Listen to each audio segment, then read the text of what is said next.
चलिए बेटा नेक्स्ट चलते हैं। Explain back flush costing in just in time. देखो ध्यान से, नॉर्मल ट्रेडिशनल अकाउंटिंग में हम क्या करते हैं पहले वो समझ ले एक बार, फिर इसमें आते हैं। ठीक है, नॉर्मल बात करें कि ट्रेडिशनल अकाउंटिंग में हमारा पर्पस क्या होता है कि हर इवेंट पर एंट्री पास करते हैं। मेटल परचेज करा, एंट्री पास करी, नहीं कि भाई debit what comes in, credit the giver, है ना। Material in process account debit या material account debit to supplier. Material receive करा तो एंट्री पास करी, स्टोर में आया, फिर स्टोर से भेजा प्रोडक्शन डिपार्टमेंट पर ताकि कंट्रोल हो सके। ठीक है, फिर प्रोडक्ट में कन्वर्ट किया इसको, फिनिश गुड्स बनाया, फिनिश गुड्स हमने बेचा, वो पहले ही मानने की बात है। लेबर को पेमेंट करी, लेबर चार्ज करी। ठीक है, तो ये डाटा एंट्री हर इवेंट पर होती है। अब जस्ट इन टाइम में क्या होता है कि सबसे पहली बात हम करते हैं डाटा एंट्री केवल करते हैं प्रोडक्शन के टाइम पर, प्रोडक्शन और सेल एक ही। ठीक है, दूसरी बात है ना, हम कोई स्टॉक नहीं रखते मटेरियल का, WIP का, फिनिश गुड्स का। ठीक है, लेबर एंड ओवरहेड को एक ही नाम देते हैं, कन्वर्शन कॉस्ट का। ओके, अब ध्यान से देखो, जस्ट इन टाइम सिस्टम में हम क्या करते हैं कि सप्लायर से मटेरियल परचेज करते हैं और डायरेक्ट मटेरियल कहां पर हो जाता है ट्रांसफर, वेयर हाउस में नहीं, प्रोडक्शन डिपार्टमेंट में, मशीनों में। तो जब हमारे पास स्टॉक ही नहीं होता, ना तो रॉ मटेरियल का, ना WIP का, ना फिनिश गुड्स का, कोई स्टॉक ही नहीं है हमारे पास, है ना। तो हम ये कोशिश करते हैं कि भाई डाटा एंट्री एक ही बार करो, कब, प्रोडक्शन के टाइम पर। सप्लायर ने, ध्यान से सुना क्या कहना चाहते हैं, हमें कितना मटेरियल चाहिए, मान लो भी एक प्रोडक्ट को बनाने में हमें 3000 यूनिट चाहिए, 4000 यूनिट चाहिए, 500 यूनिट चाहिए। तो जितने भी यूनिट चाहिए ना, वो सप्लायर अपने आप भेजेगा, क्योंकि हमने सॉफ्टवेयर मेंटेन कर लिया, ERP, है ना। तो जब सप्लायर अपने आप मुझे भेजेगा, अब वो सारा मटेरियल एक बार में भेजे, 2 बार में भेजे, 3 बार में भेजे, एक दिन में, वो उसकी रिक्वायरमेंट है कि भैया वो कह रहा है मैं भेज रहा हूं, आपका प्रोडक्शन नहीं रुकने दे रहा ना। ठीक बात। तो जितनी बार भी भेज रहा है, एक बार, 10 बार, 15 बार, 20 बार, हम कोई एंट्री पास नहीं कर रहे। हम कब एंट्री पास कर रहे हैं, हम ये देख रहे हैं कि भी फिनिश गुड्स कितना बना, हम देख रहे हैं फिनिश गुड्स कितना बना। ठीक है, मैं उसको देख रहा हूं, बस 1000 यूनिट बने, अब उसमें मैं देख रहा हूं कि कितना मटेरियल लगना चाहिए, राइट, कितना मटेरियल लगना चाहिए। वो कहां से पता लगेगा आपको, एक फाइल होती है बिल्स ऑफ मटेरियल, उसमें पता होता है, लिखा होता है सॉफ्टवेयर में कि एक प्रोडक्ट को बनाने में हमें 2 किलोग्राम ए चाहिए, 3 किलोग्राम बी चाहिए, 4 किलोग्राम सी चाहिए। ठीक है, तो जैसे ही प्रोडक्ट की बात आती है कि 1000 बना, तो वो सॉफ्टवेयर मल्टीप्लाई कर देगा कि भाई इतना इतना मटेरियल मुझे चाहिए। ठीक है, इसका मतलब हम ये कहते हैं जितना मटेरियल मुझे चाहिए मैं मान के चलता हूं, क्योंकि स्टॉक तो कोई है नहीं, है ना, उतना मटेरियल सप्लायर ने भेजा होगा, तो उतने की मैं एंट्री पास कर लेता हूं। अब प्रैक्टिकली कई बार ये देखा है कि भाई हमने फॉर एग्जांपल ये बोला सप्लायर को कि देखो भाई हमने क्या करा, एक प्रोडक्ट को बनाने में, ठीक है, मुझे मटेरियल चाहिए था M1 2 kilogram, M2 3 kilogram, okay, और हमने प्रोडक्ट बनाए मान लो 10,000, हमने प्रोडक्ट बनाए मान लो 10,000। ठीक है, तो इसका मतलब 20,000 और 30,000, इसका मतलब 50,000 हमें यूनिट चाहिए रॉ मटेरियल के, कंज्यूम हो जाने चाहिए हमारे हिसाब से। तो ये जो फॉर्म कहलाता है, ये कहलाता है बिल्स ऑफ मटेरियल। इसे क्या बोलते हैं हम, बिल्स ऑफ मटेरियल। इसमें लिखा होता है कि एक प्रोडक्ट को बनाने में कौन कौन सा मटेरियल चाहिए, कितना चाहिए। ओके, अच्छा जी, तो इसके हिसाब से 50,000 किलोग्राम मटेरियल कंज्यूम हो जाना चाहिए।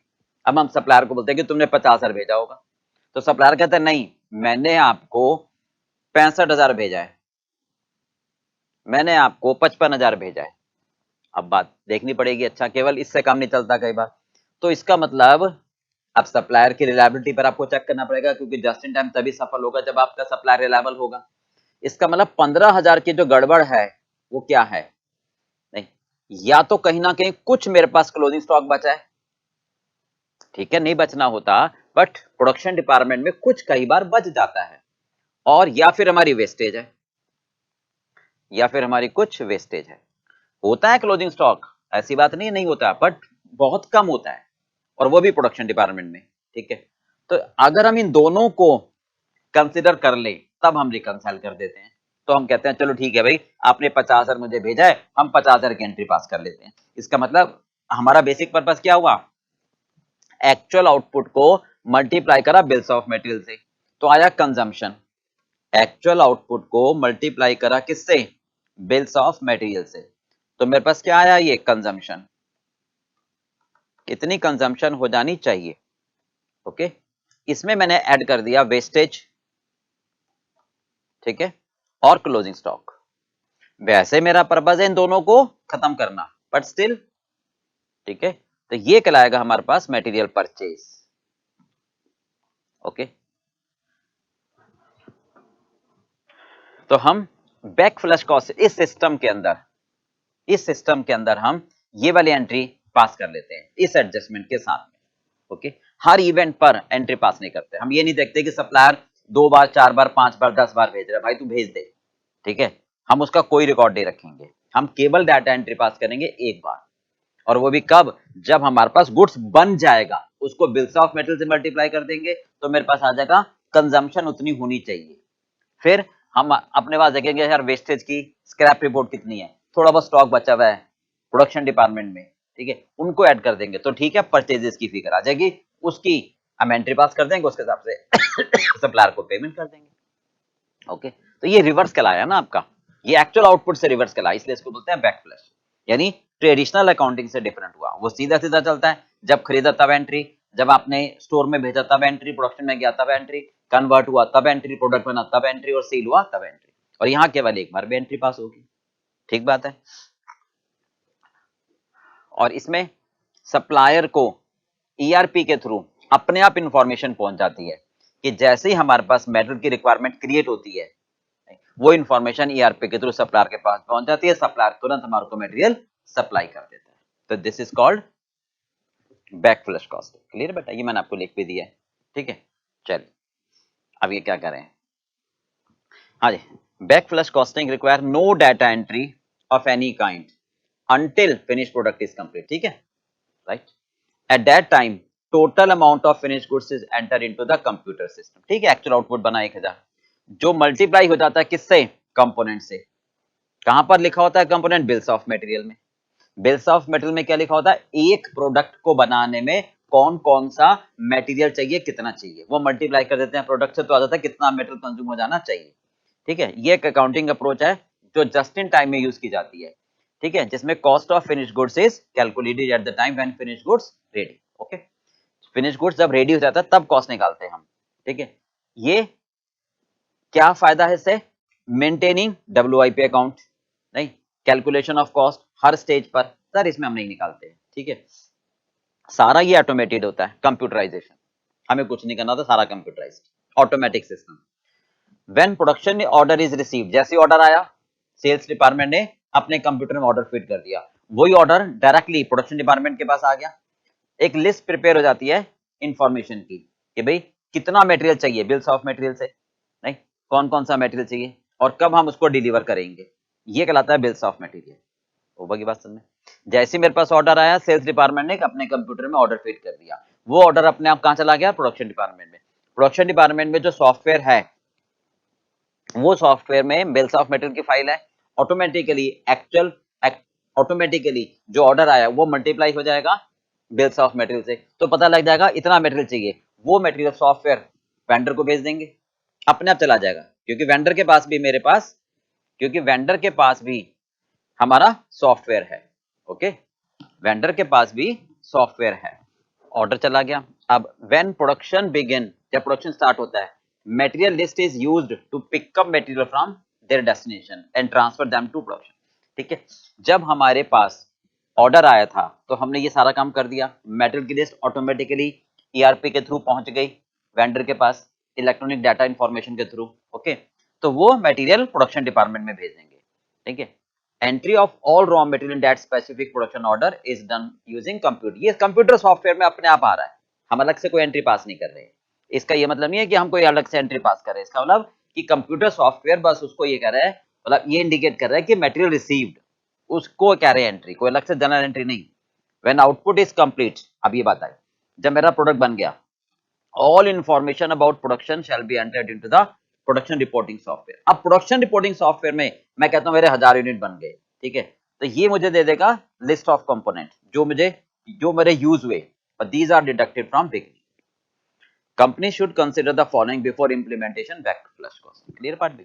तो यहां पर बस हमने ये पॉइंट नहीं लिखा है कि वेस्टेज और क्लोजिंग स्टॉक की एडजस्टमेंट करनी पड़ेगी आपको, ओके। तो ये कहलाता है बैक फ्लश। अब हमें क्या ध्यान में रखना है बैक फ्लश कॉस्टिंग में?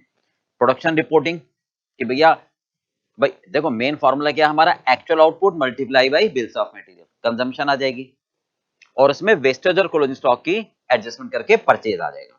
तो मुझे सबसे पहले क्या ध्यान में रखना है, प्रोडक्शन रिपोर्ट, कि अगर मेरी प्रोडक्शन रिपोर्ट गलत हो जाएगी, समझ गए, तो बिल्स ऑफ मटेरियल से मल्टीप्लाई करके कंजम्पशन गलत आ जाएगी, बेकार में सप्लायर से रिलेशन खराब होंगे, ठीक है। तो एम्प्लॉय मस्ट बी ट्रेन्ड, मतलब इतने समझदार एम्प्लॉय हो कि जो फिनिश गुड्स मशीन से निकला है वो सही लिखे, उस पर सारा निर्भर है, ठीक है। एक्यूरेट प्रोडक्शन दे, ओके। अगर वो इनकरेक्ट होगी ना तो गलत कंपोनेंट पता लगेंगे और क्वांटिटी गलत हो जाएगी हमारे पास, ठीक है। तो ये ध्यान रखना भाई, ठीक है। स्क्रैप रिपोर्टिंग यानी जो भी लॉस है, वेस्टेज है, ठीक है, वो रिकॉर्ड सही करे, अदरवाइज फिर मटेरियल मेरा गलत हो जाएगा। लॉट ट्रेसिंग, जो लॉट आपका बन रहा है वो ट्रेस करो, और इन्वेंट्री कितना बचा है। तो मेन हम क्या कहना चाहते हैं, मैं यहीं से समझ लो ना आप, मेन तो देखो इस फॉर्मूले से हमें क्या ध्यान में रखना है, actual output multiply by bills of material consumed. तो सबसे पहली बात आपको एम्प्लॉय को इतना ट्रेन करना है कि एक्चुअल आउटपुट जो प्रोडक्शन रिपोर्ट बनाए वो ठीक बनाए, क्योंकि अगर बना 1000 और उसने लिख दिए 900 या 1100 तो बिल्स ऑफ मटेरियल से मल्टीप्लाई करके कंजम्पशन ऑफ मटेरियल गलत आ जाएगा, ओके। जो क्लोजिंग स्टॉक बच रहा है थोड़ा बहुत और जो वेस्टेज, इनकी रिपोर्टिंग, स्क्रैप रिपोर्टिंग, ये हमारे को सही दे, तभी परचेज ऑफ मटेरियल की कैलकुलेशन सही होगी। लॉट रेसिंग का मतलब जिस लॉट के थ्रू बन रहा है, तो ये कहलाएगा हमारा बैक फ्लश कॉस्टिंग। बोलो भाई बात समझ में आ गई? क्लियर बेटा? चलिए आगे चलें।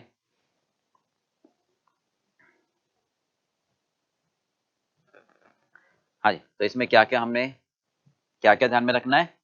हाँ जी, जिन जिन फैक्टर से मिलकर बन रहा है, प्रोडक्शन की रिपोर्ट, लॉट ट्रेसिंग, स्क्रैप और इन्वेंट्री, मतलब जो थोड़ा बहुत बच रहा है, ठीक है, राइट।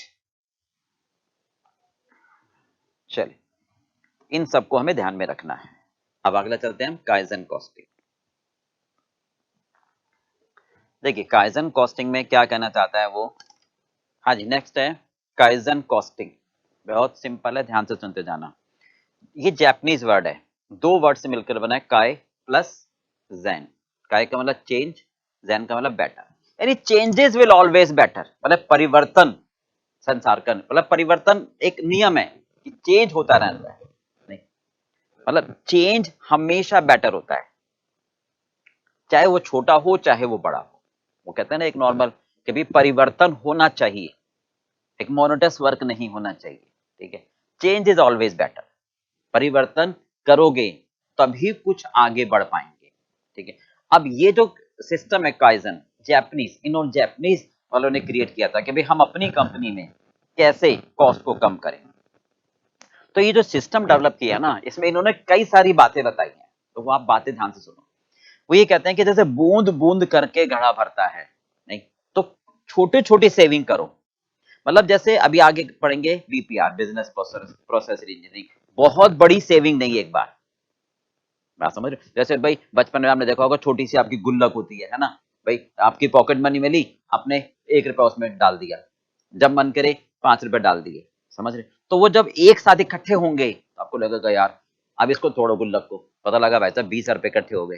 तो वही कॉन्सेप्ट लेके सारी चीजें प्रैक्टिकल लाइफ से ही कंसर्न है, बस हम उनको अलग तरीके से समझ लेते हैं, यहाँ पर है वही, कुछ और नहीं है। भाई बिजनेसमैन में सिर्फ कॉमन सेंस की बात आती है।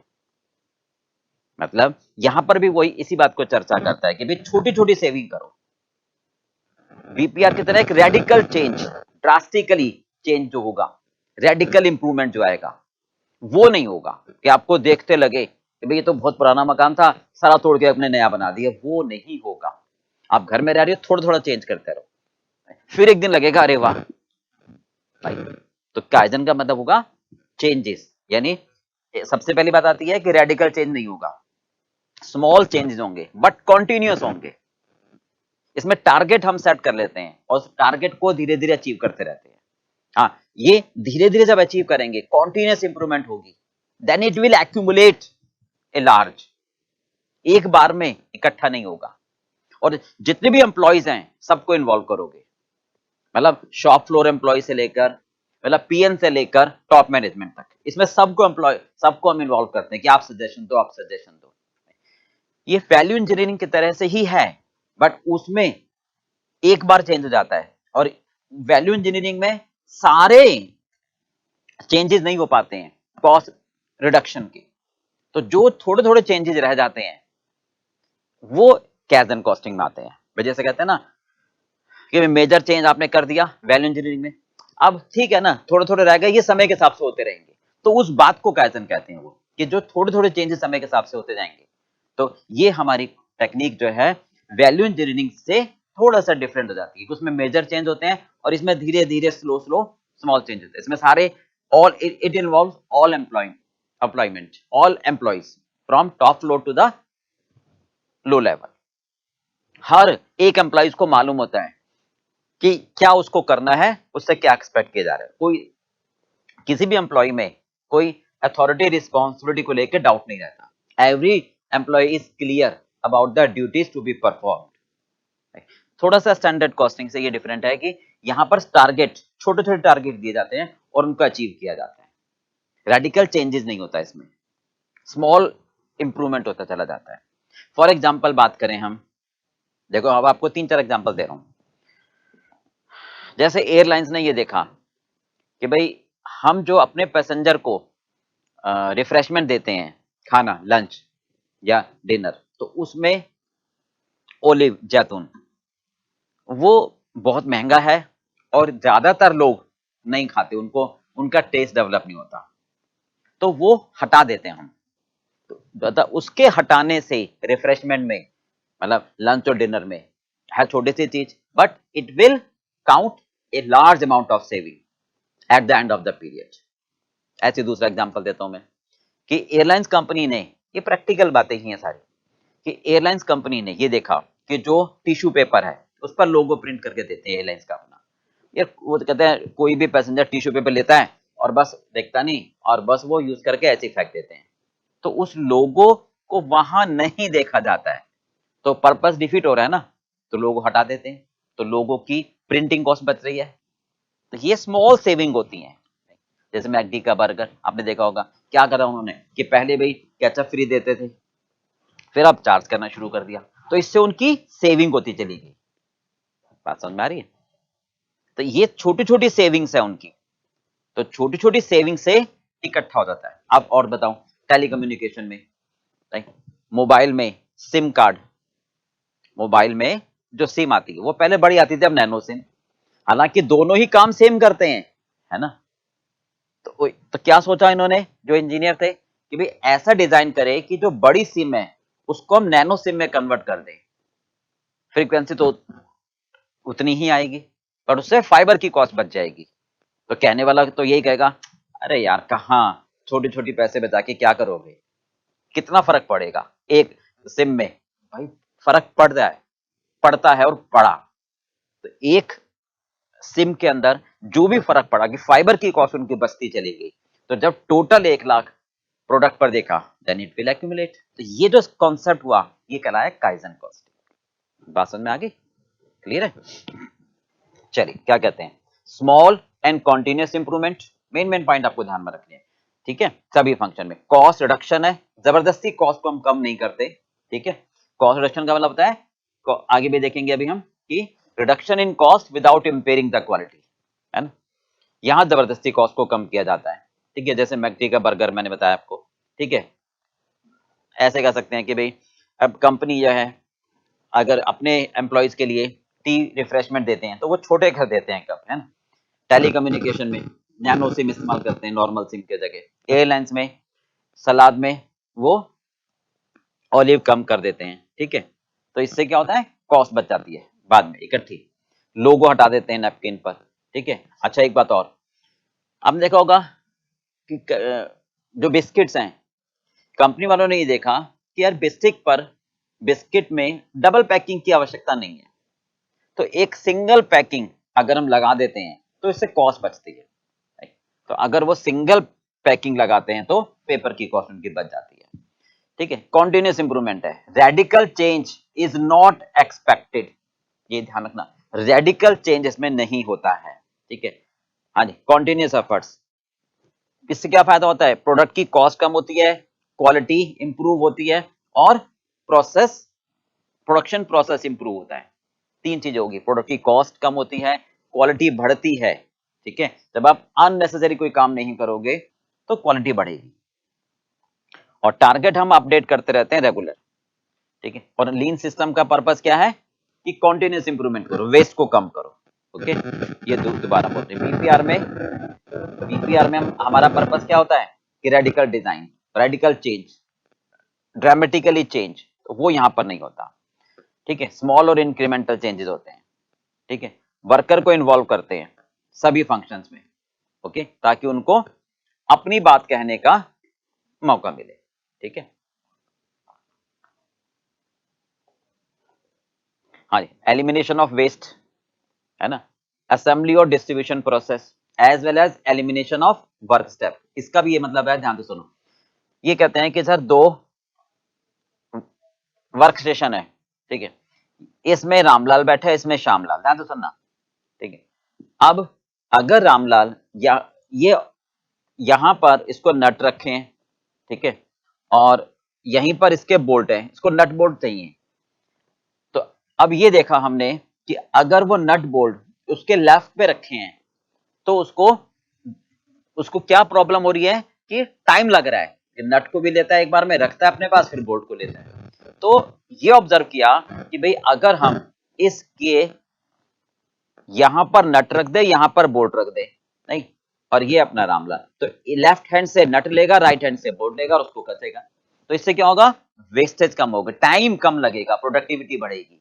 ये तो धीरे धीरे हमारी क्वालिटी बढ़ेगी, धीरे धीरे हमारा मोशन कम होगा, वेस्ट कम होगा, ग्रेजुअली। अब आप कहोगे सर इसमें कितना टाइम लगेगा, कितना टाइम आप बचा लोगे, नहीं, small saving will increase productivity, reduce the cost, ठीक है।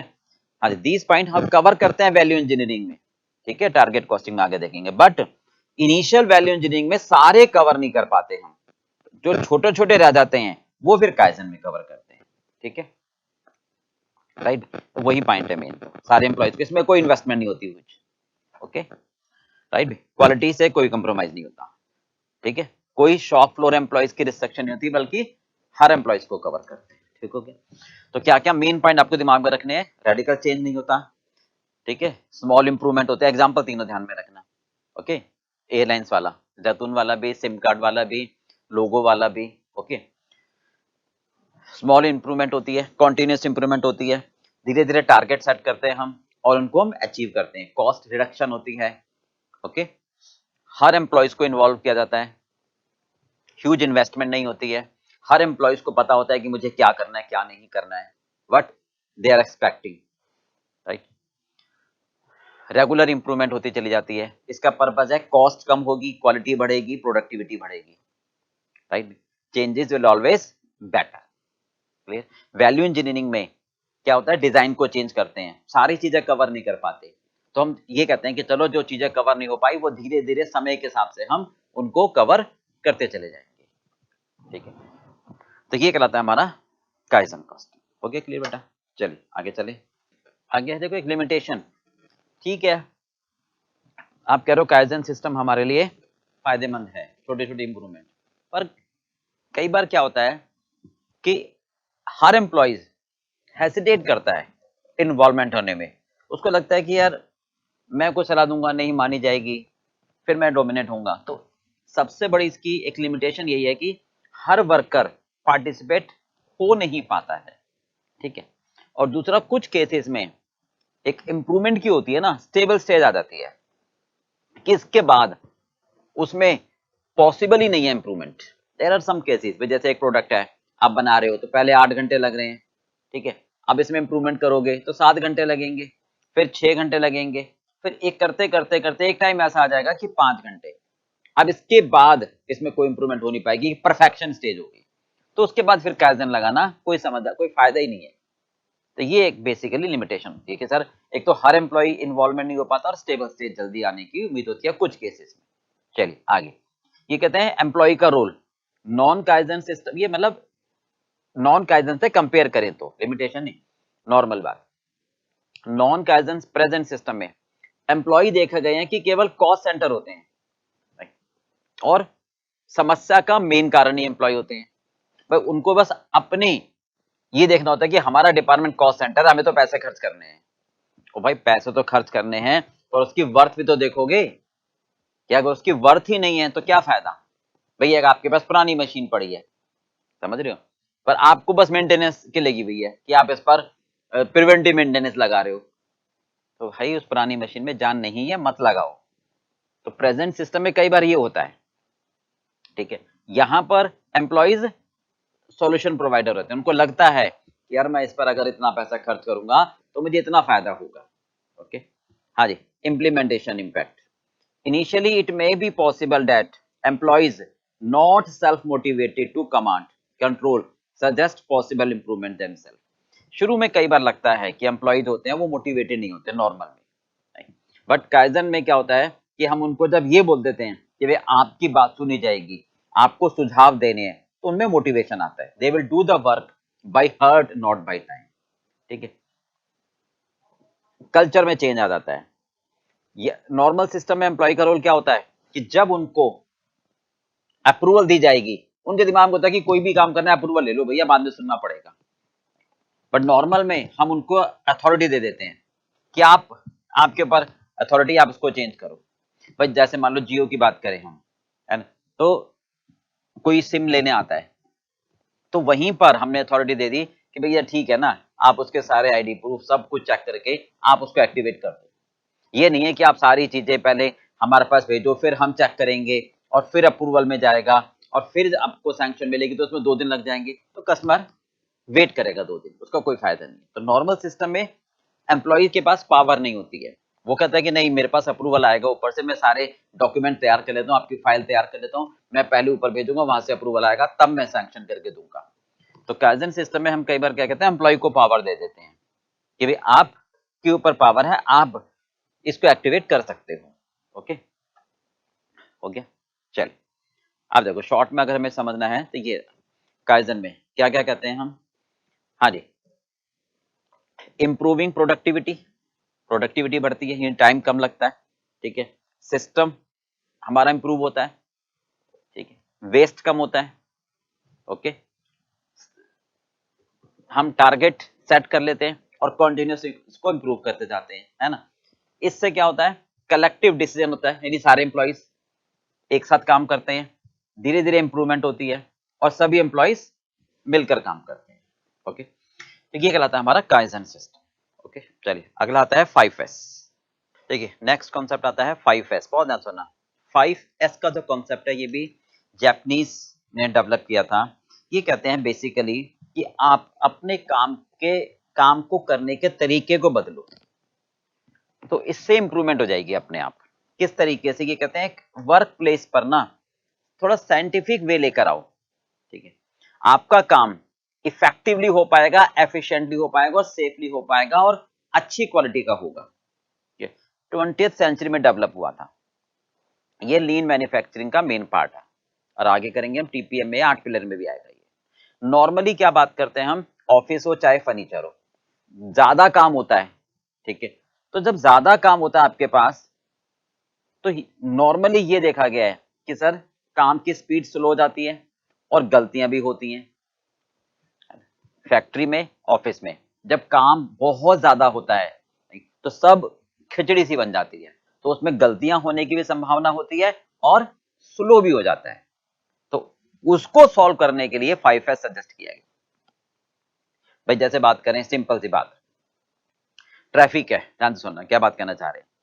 एक कॉमन सेंस वाली ही बातें हमने डेवलप करके एक बिजनेस मॉडल में ले आए हैं। अब ट्रैफिक है, काफी गाड़ियां चल रही हैं, तो अगर कोई भी गाड़ी अपनी लाइन छोड़कर दूसरे लाइन में आते हैं, ज्यादातर आप देखोगे इंडिया में यही होता है कि भाई सबको जल्दी होती है, ठीक है। अब एक लाइन चल रही है, उसको लगता है यार दूसरी वाली लाइन में ना जगह है, तो वो अपनी लाइन चेंज करके दूसरी में आ जाता है, दूसरी वाला पहली में आ जाता है। तो जब लाइनें चेंज होती हैं तो उससे क्या होता है, ट्रैफिक स्लो हो जाएगा और एक्सीडेंट की संभावना भी बढ़ जाती है। फॉरेन कंट्री में ऐसा नहीं होगा, वहां पर क्या होता है कि एक लाइन बनी हुई है, तो आपने अगर एक लाइन ले ली तो वो कोई भी ड्राइवर्स लाइन को चेंज नहीं करता, वो स्टेट उसी लाइन में चलता चला जाता है, उससे फ्लो भी बनता है, उससे काम भी जल्दी होता है और एक्सीडेंट की संभावना भी कम होती है। तो ये कॉन्सेप्ट उनके दिमाग में आया कि जब काम, आप देखो जैसे मान लो आप स्टडी कर रहे हो, है ना, फाइनल की स्टडी कर रहे हो, अब अपने टेबल पर आपने क्या बुक्स का भंडार रखा हुआ है, आपके इंटर पास भी हो गया, फाउंडेशन की भी, इंटर की भी और ट्वेल्थ की भी किताबें आपकी अपनी शेल्फ में ही रखी हुई हैं। अब आपको बुक्स ढूंढनी है, तो आप पढ़ चुके, उसके बाद आपने किताब बस उसमें ऊपर रख दी, और जब अगली बार पढ़ रहे हो तो ढूंढ रहे हो, अरे भाई कहाँ है, पहले तो 15 मिनट बुक ढूंढने में लगा दिए। तो इसका मतलब आपका काम सुव्यवस्थित नहीं था, अनसिस्टमेटिक अरेंज था। इससे क्या हुआ, वेस्टेज हुआ, टाइम की वेस्टेज हुई। तो लीन भी यही तो है कि वेस्ट को कम करना है मुझे, है ना। और फिर जो 15 मिनट वेस्ट आपके हुए तो आपकी एनर्जी भी चली गई बेफालतू में, है ना। और हो सकता है आप गलत बुक्स भी आप ले लो, आपको लगे यार ये वही तो सारी बुक्स हैं, तो एरर होने की संभावना, स्लो होने की संभावना ज्यादा होगी। तो यहां पर हम आपको 5S के थ्रू इस बात को समझा रहे हैं कि भाई अगर इनको फॉलो करोगे, डिसिप्लिन इस तरीके से काम करोगे, तो आप कंफर्ट जोन में रहोगे, आपके काम की क्वालिटी बढ़ेगी, वेस्टेज कम होगी, प्रोडक्टिविटी बढ़ेगी। समझ रहे, जैसे कहते हैं ना ब्लाइंड पर्सन है तो उसको पता है कि यार कौन सी चीज कहाँ रखी है, पर अब उसको अंदाजे से अब हिले ना वो चीज, तो वो अपना काम आसानी से कर पाएगा।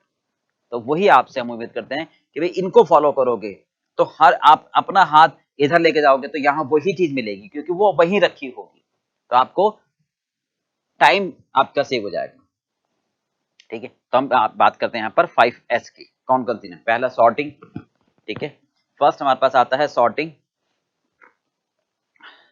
यानी छटाई, ठीक है, फर्स्ट आता है सॉर्टिंग यानी छटाई, ठीक है। और दूसरा हमारे पास आता है, हाँ जी, सिस्टमैटिक मैनर में हम set in order, first sorting, set in order, shine, ठीक है, स्टैंडर्डाइजेशन एंड सस्टेन, ये 5 आते हैं हमारे पास। तो सबसे पहले एक एक काम करके चलते हैं। पहला क्या है, सॉर्टिंग, छटाई, ठीक है। फर्स्ट क्या है हमारे पास, सॉर्टिंग, फिर सेट इन ऑर्डर, फिर shine, standardization and then sustain. चल अब एक एक करके देखो, ये क्या कहना चाहते हैं, सॉर्टिंग, छटाई, मतलब सिंपल सी बात है, छटाई कर लो। तो आप अपनी स्टडी टेबल पर जो आपकी अब यूज में नहीं आ रही हैं, आपको लगता है कि तो रद्दी हो गई, तो भैया इस कबाड़ को हटाओ। तो घर में जैसे वेस्ट चीजें होती हैं, पुराना टीवी हो गया, पुराने ओल्ड कैलकुलेटर हो गए, या कोई नोट्स हो गए पुराने, इनको आपको अपनी जगह से हटाकर कबाड़ में रख देना चाहिए, ताकि जो आपके वर्क स्टेशन पर मिले वो केवल काम का हो, ठीक है। तो वही बात फैक्ट्री में करते हैं, इसको बोलते हैं needed not and all, not at all, छटाई। यानी ऑफिस में जो सामान हमें बिल्कुल नहीं चाहिए उसे हटा देना चाहिए, उसको एक स्टोर में रख देना चाहिए। Removal of unnecessary unwanted files, paper, books, document, क्या क्या आगे, पेपर, बुक्स, डॉक्यूमेंट, जो भी आपके वर्क स्टेशन पर बेफालतू में रखे हुए हैं, ठीक है, वो क्या है, कचरा है आपके लिए, उनको हटा दो, ताकि जो रेलिवेंट फाइल्स हैं वो आसानी से मिल सकें। अगर कोई आइटम रेलिवेंट नहीं है, ठीक है, it should not be in the work area, ताकि वर्क एरिया हमारा ऑर्गेनाइज्ड हो, ठीक है। और उन आइटम को हम रेड टैग के हिसाब से मेंशन कर सकते हैं। फैक्ट्री में जो मटेरियल बेकार है, टूल्स बेकार है, ठीक है, जो डिजाइन बेकार हो चुका, नॉन मूविंग, इन सबको अब हटा दो कि भाई आपने 2 साल पहले कोई ऑर्डर आया था, उसके लिए आपने मटेरियल खरीदा था, अब वो यूज ही नहीं हो रहा, तब से लेकर अब तक वहीं पड़ा हुआ है, तो भाई उसका क्या काम, उसको हटाकर स्टोर में ले जाओ। यानी जो आइटम हमारे लिए बेकार है, छटाई कर दो, ठीक है। जो नॉन मूविंग आइटम है फैक्ट्री में, मटेरियल पड़ा हुआ है, टूल्स पड़े हुए हैं, उन या छोटी छोटी मशीनें पड़ी हुई हैं बेकार की, लाइफ पूरी हो चुकी है, वो किसी काम के नहीं है, तो उनको हटाकर कबाड़ में रख दो। ठीक बात है। फैक्ट्री ऑफिस में भी आपके वर्क स्टेशन पर जो भी फाइल्स डॉक्यूमेंट हैं, पेपर हैं, जो आपके काम के नहीं हैं, जो आपसे संबंधित नहीं है, आपको लगता है ये रद्दी है, डेली का न्यूज़पेपर आता है, आप पढ़ के वहीं रख देते हो, और फिर कोई इंपॉर्टेंट डॉक्यूमेंट होता है वो भी वहीं, फिर जब चाहिए होता है तो ढूंढो, उसमें टाइम लगाओ। तो अननेसेसरी के जो डॉक्यूमेंट होते हैं उनको छांट कर आप रद्दी में रख दो। क्लियर। दूसरा, नीडेड बट नॉट नाउ, यह सॉर्टिंग छटाई में चाहिए पर अभी नहीं, बेकार नहीं है, काम के तो हैं बट अभी नहीं चाहिए, समझ रहे हो, तो उनको एक अलग फाइल में बनाकर रख दो। जैसे आप घर में देखते हो कंबल है, अभी तो ना कि कंबल रजाई आपके बेड के पास हमेशा रखी रहेंगी, और भाई गर्मियों में किस काम की, तो वो हम दीवार में अलग से रख देते हैं, ताकि जब सर्दी आए तब हम निकाल के रखें, ताकि वो अननेसेसरी स्पेस ऑक्यूपाई ना करे।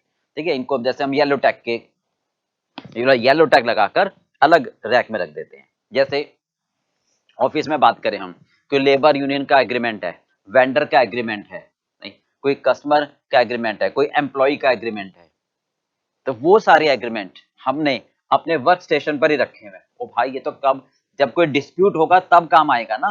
भाई मैंने कोई फ्रेंचाइजी ओपन करी तो उससे मैंने एग्रीमेंट बनवा लिया 3 साल का कि भाई आप इन सबको फॉलो करोगे, आप हमारा प्रोडक्ट बेचोगे, किसी और का प्रोडक्ट नहीं बेचोगे, आप इन गाइडलाइंस को फॉलो करोगे, प्रॉपर अपने एरिया में मार्केटिंग करोगे, ये सारी चीजें हो गई, है ना। लेबर से हमने ऐसे एग्रीमेंट कर लिया कि भाई आप छोड़ के नहीं जा सकते, अगर आपको जाना है तो पहले 3 महीने पहले आपको नोटिस देना पड़ेगा, जो भी हमारी इंफॉर्मेशन है आपको लीक नहीं करनी है। तो ये सारा हमने एम्प्लॉय से एग्रीमेंट करके रखवा लिया। अभी तो ना कि मैं रोज जहां पर बैठता हूं वहीं रखूंगा, रोज उनको धूप बत्ती लगाऊंगा, अरे भाई इनको रख दो अलग से येलो टैग लगा के, जब कभी ऐसा इवेंट आएगा, जब कभी प्रॉब्लम आएगी तब देखेंगे ना, तो यार क्या कहोगे, needed but not now.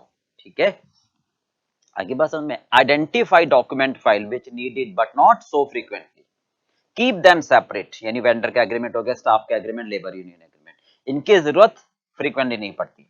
Factory में स्लो मूविंग, नॉन मूविंग नहीं, स्लो मूविंग, तो इनको अलग से रखते हो येलो टैग लगा के। कई बार ऐसा होता है कि हमने अभी 6 महीने पहले कोई ऑर्डर आया था, उसके लिए मैंने मेटेरियल खरीदा था, ठीक है, तो मुझे लगता है कि अभी निकट भविष्य में ऑर्डर आ जाएगा, अभी तो नहीं है, रेगुलर नेचर का तो नहीं है ना, तो इसको अलग येलो टैग लगाकर अलग जगह रख दो, कबाड़ में नहीं रखो, तो सॉर्ट आउट कर दो। तो सॉर्ट आउट में दो चीजें होगी, needed not at all, needed but not now, तो जो हमें बिल्कुल नहीं चाहिए कबाड़ में रद्दी में रख दो, और जो चाहिए कभी कभी उनको येलो टैग लगाकर अलग से रैक में रख दो। हो गया क्लियर, सॉर्टिंग। ठीक है, इससे टाइम बचता है, ठीक है, और मिस हैपनिंग भी बचती है, टाइम बचता है, पैसे बचते हैं, ओके, और मिस हैपनिंग होने से भी संभावना बची रहती है। सेट इन ऑर्डर, इसको जापानीज में कहते हैं सेट इन, बहुत है सेट इन ऑर्डर, यानी सब सुव्यवस्थित हो, सिस्टमेटिक अरेंजमेंट हो। क्या कहते हैं, प्लेस फॉर एवरीथिंग, ये वर्ड है, and everything in its place. ठीक है, पहले मैं एग्जांपल दे दूं उसका, क्या set in order, set in order, order में रखो। जैसे आपने देखा होगा ना कि भाई कहीं, अब जैसे स्कूल में आपने आपने देखा होगा कि जब प्रेयर होती है ना, तो छोटे बच्चों को आगे खड़ा करते हैं, उसके बड़े को पीछे, उसके बड़े को पीछे, तो ये ऑर्डर हुआ ना, नहीं? ताकि जो आगे खड़े होकर कोई भी बोले तो उसको पीछे तक दिखाई दे, और उसको उल्टा होगा तो नहीं होगा ना, तो वहीं से दिमाग में आई कि भाई ऑर्डर में रखो। अब यहाँ पर बच्चे की जगह नहीं है, हम बात कर रहे हैं, एक एग्जांपल देते हैं शैडो बोर्ड की। क्या है कि फैक्ट्री में एक शैडो बोर्ड लगा दिया जाता है, ये शैडो बोर्ड लग गया, चलो मैं आपको यहां समझाता हूं। ठीक है, एक हमने क्या करा, शैडो बोर्ड लगा दिया, इसमें हाँ जी, यहां पर हुक लगे हुए, टूल 1, टूल 2, टूल 3, ठीक है, टूल्स लगे हुए हैं, ओके। अब ये वर्क स्टेशन है, ये हमारे वर्क स्टेशन है, यहाँ पर रामलाल, नहीं यहाँ पर मोहनलाल, ठीक है, यहाँ पर सोहनलाल, ओके, 3 हो गए। अब मान लो रामलाल अपना काम कर रहा है, ठीक है, इसको टूल्स चाहिए, ठीक है, तो ये गए और यहां से टूल्स 1 निकाल लिया। तो क्या करते हैं शैडो बोर्ड पर, इस शैडो बोर्ड पर रामलाल, इनको इंस्ट्रक्शन है कि जब आप टूल लेकर आ जाओ और यहां पर अपने नाम का टोकन हैंग कर दो, रामलाल, ठीक है, ले आओ काम करो। इससे क्या होगा, मीनवाइल जब आप इस टूल्स को इस्तेमाल कर रहे हो तो हो सकता है मोहन को भी उस टूल की आवश्यकता पड़े, नहीं तो वो इस शैडो बोर्ड के पास जाएगा, देखेगा टूल्स मुझे 1 चाहिए, ओहो टूल 1 के ऊपर, टूल 1 की जगह पर रामलाल का टोकन लगा हुआ है, तो वो क्या करेगा, सीधा रामलाल के पास जाएगा कि भाई जब आपका काम खत्म हो जाए तो आप मुझे दे देना। तो इससे क्या होगा, सर्चिंग का टाइम कम लगा।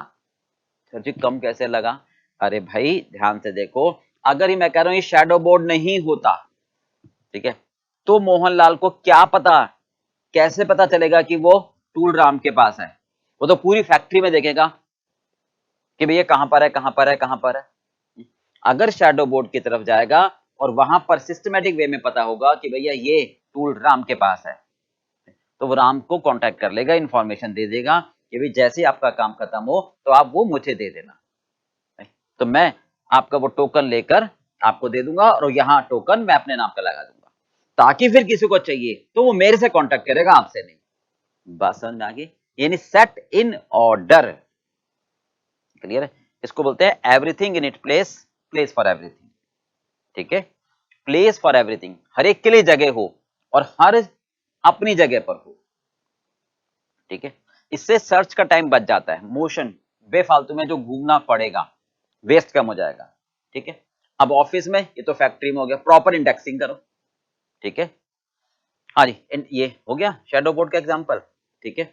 अब क्या कहते हैं, हर चीज की जगह हो, हर चीज उसी जगह पर हो, हर चीज की अपनी जगह हो कि भैया ये इस ड्रॉअर, इस दराज में कैलकुलेटर होगा, इस दराज में पेंसिल होंगी, इस दराज में मार्कर होंगे, इस दराज में हाइलाइटर होंगे, हर चीज अपनी जगह पर होगी, ताकि अगर काम करते समय आपको हाइलाइटर चाहिए तो ये नहीं है ओहो कहाँ रखा था ढूंढो, आपको पता है कि तीसरी दराज में आपका हाइलाइटर होगा तो वहीं आपका हाथ जाए, ये मतलब सेट इन ऑर्डर, आपको सर्च ना करना पड़े, नहीं, इसी को बोलते हैं place for everything, everything in a place, मतलब कि आप अपने बुक्स की भी डीटी की बुक्स है इस शेल्फ में होंगी, ठीक है, आईडीटी की बुक्स है इस शेल्फ में होंगी, कॉस्टिंग के सारे नोट्स इसमें होंगे, तो जब आपको कॉस्टिंग करनी है तो इसमें जाओगे, तो ये कहलाता है सेट इन ऑर्डर। ध्यान से देखो क्या कहते हैं, सिस्टमैटिक अरेंजमेंट ऑफ थिंग्स, ठीक है, प्रॉपर इंडेक्सिंग करो, ध्यान से सुना इन वर्ड्स को, प्रॉपर इंडेक्सिंग करो और क्या करो, documentation, indexing and documentation, indexing and documentation मतलब क्या है कि जो भी आप इंडेक्स बनाओगे, ठीक है, वो पेस्ट कर दो हर फाइल के ऊपर, अबाउट इट कंटेंट्स, और वो पैटर्न कंटेंट का फॉलो करो, ताकि जो भी डॉक्यूमेंट आपको, ताकि जो भी डॉक्यूमेंट आप उस फाइल में रखो, ठीक है, उसका पैटर्न बना के रख दो, ताकि कोई भी स्पेसिफिक डॉक्यूमेंट जो चाहिए इजीली ट्रेस हो सके और विथड्रॉ कर सको। मतलब समझ में आ गया क्या कहना चाहते हैं, दोबारा देखो, हम ये कहना चाह रहे हैं जैसे फाइल 1 है, जैसे हमारे पास फाइल 1 है, ठीक है, अब इस फाइल में,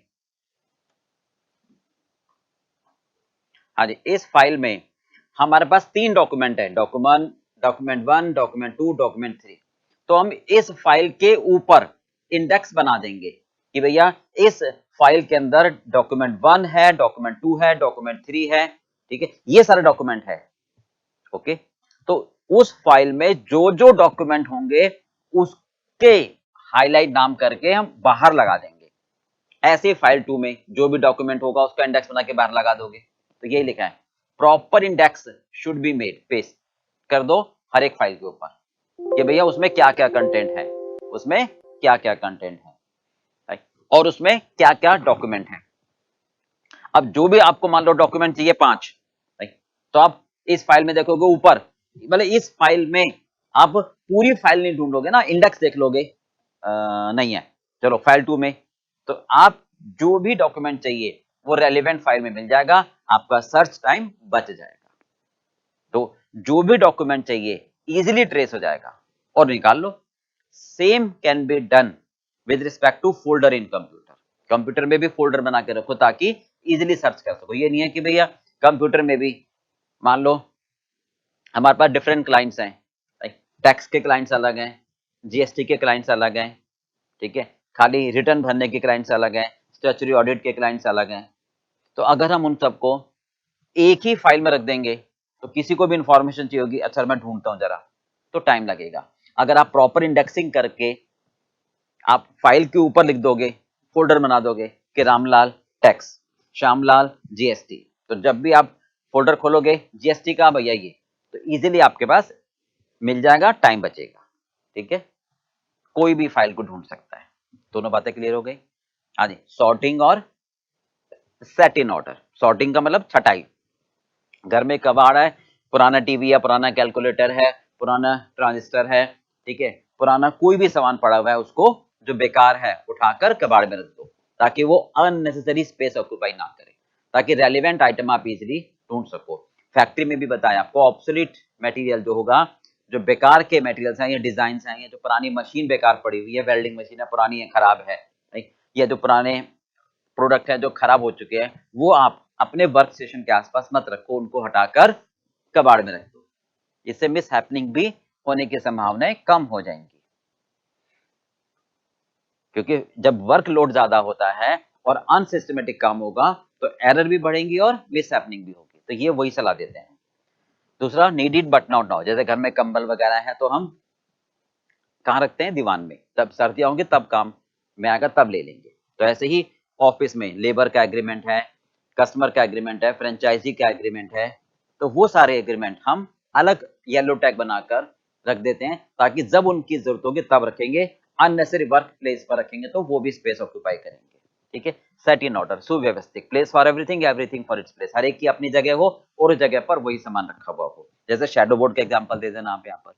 ठीक है, प्रॉपर इंडेक्सिंग का दे देना कि भाई आप जो भी डॉक्यूमेंट हैं जिस फाइल में रखे हैं, जो भी डॉक्यूमेंट जिस फाइल में रखे हैं उस फाइल के ऊपर उसकी डिटेल लिख दो, ताकि जब आपको डॉक्यूमेंट चाहिए तो फाइल के ऊपर देखकर समझ में आ जाए कि ये वाला डॉक्यूमेंट इस फाइल में है।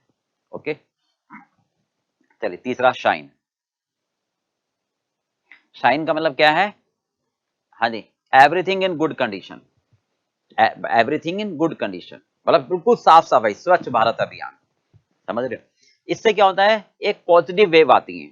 मतलब एक सिंपल सी बात देखो कि खाना उसी आटे से बनता है, ढाबे में भी और 5 स्टार में भी, है ना। तो जो भी कॉर्पोरेट में बड़ी बड़ी मीटिंग होती है वो 5 स्टार में करते हैं। क्यों? ये थोड़ा ना कि बस करना है 5 स्टार में। अरे भाई, वहां पर साफ सफाई है, वहां पर बैठकर बात करेंगे तो हमारे पास पॉजिटिव अच्छे अच्छे आइडियाज आएंगे।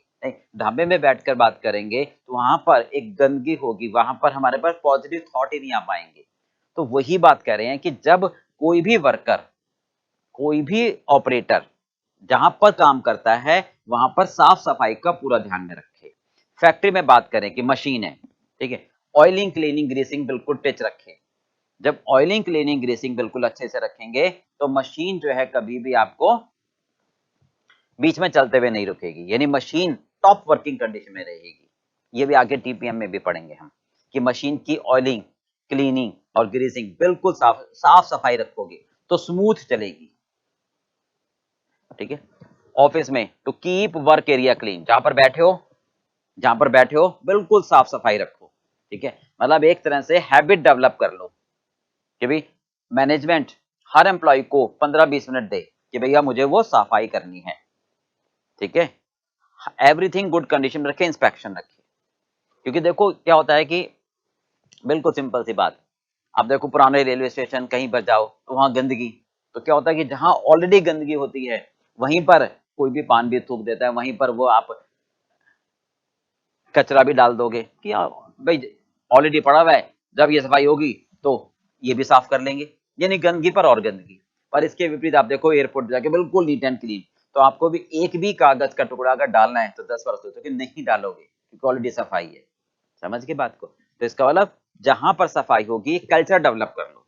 ठीक है, अब ये नहीं कि वर्क प्लेस है आप खाना खा रहे हो तो चाय का गिलास वहीं रख दिया, तो उसको आप किचन में रख के आओ तुरंत, यानी क्लीनिंग, ऑयलिंग, ठीक है, राइट। मेंटेनेंस बिकम ऑटोमेटिकली, यानी प्रिवेंटिव मेंटेनेंस रखो ना कि corrective, okay. Work place should not be untidy, okay. जितना वर्क प्लेस आपका साफ सुथरा होगा उतना काम करने में मन लगेगा, ठीक है।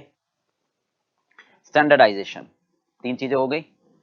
हाँ जी, पहला छटाई, सॉर्टिंग, सेट इन ऑर्डर, ठीक है, shine.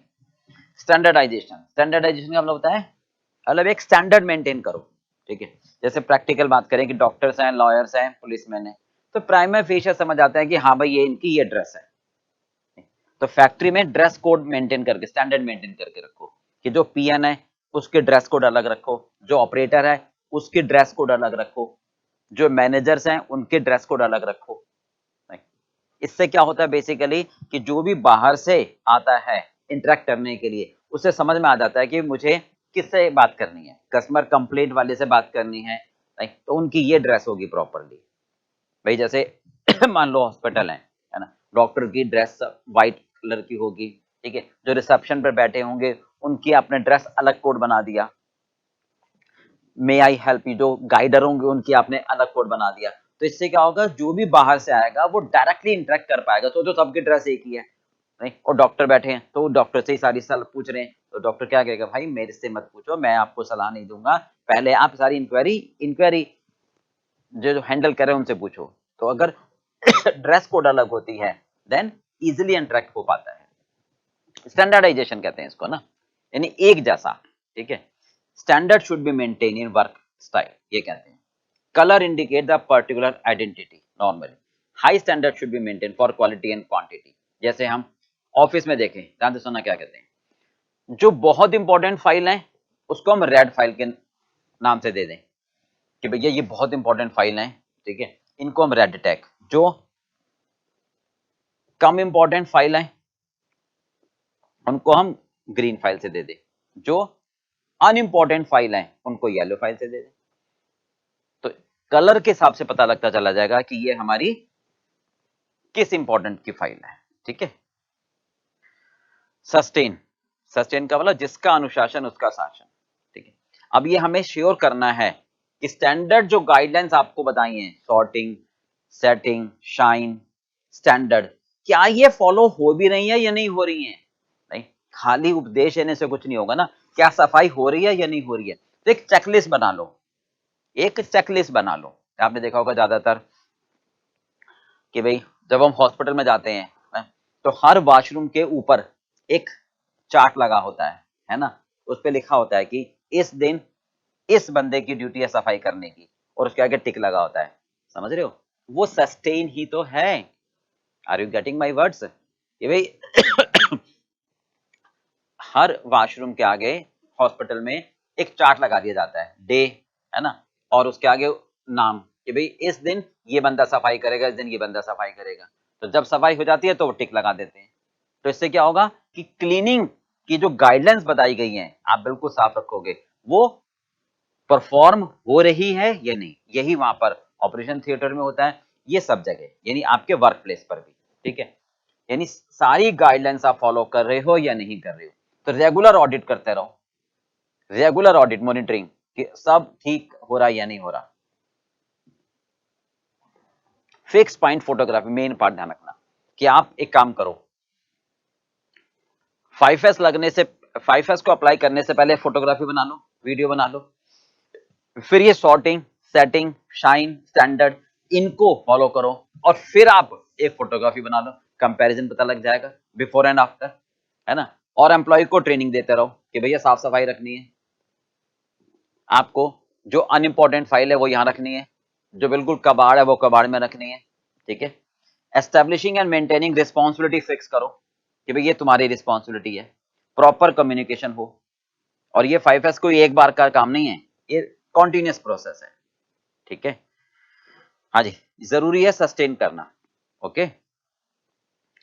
Daily monitoring, periodical audit, motivation दो कि जो साफ सफाई ज्यादा रखेगा हम उसको एम्प्लॉइज ऑफ द मंथ का अवार्ड देंगे, okay. Keeping tools equipment clean and top condition, मान लो आपके पास 10 कार हैं, नहीं तो ऑब्वियसली 10 ड्राइवर होंगे, तो आप ये कहो कि जो ड्राइवर अपनी कार को ज्यादा मेंटेन करेगा, टाइम से सर्विस करा लेगा, बिल्कुल नीट एंड क्लीन रखेगा, हम उसको एम्प्लॉइज ऑफ द मंथ का, ड्राइवर ऑफ द मंथ का अवार्ड देंगे।